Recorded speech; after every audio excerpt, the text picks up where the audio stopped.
Good day everyone and welcome to the channel. In this one I will show you how to fade an image in Figma. So firstly let me just add a image. So I'm just going to go to the photos and let me just type in person. So let's take, I don't know which photo, let's take this one. Okay, just let's make it smaller. Alright, so now we can start working with it. So basically what you need to do now is you need to create a rectangle and just place it under your photo. So just go to rectangle and just paste it like this over and make it just a little bigger than your photo.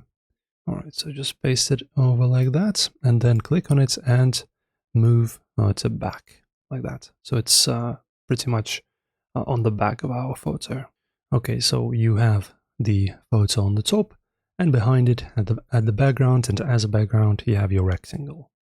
Alright, next up guys, we need to just add a gradient fill to our rectangle. So just choose it, then go to fill, click on this, and choose gradient, which is the second button. Click.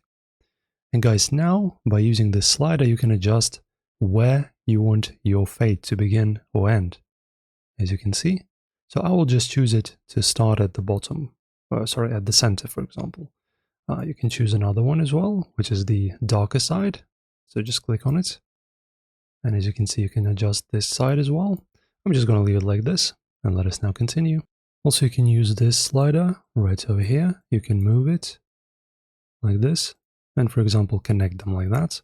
And now you can see precisely where your photo is going to be faded.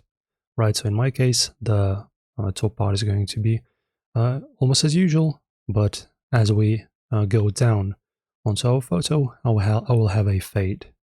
And now guys, after setting everything up, just make sure to choose both of these objects, right click, and then use as mask. And after that guys, you just basically choose both of them, right click, and press on use as mask, and then you're done.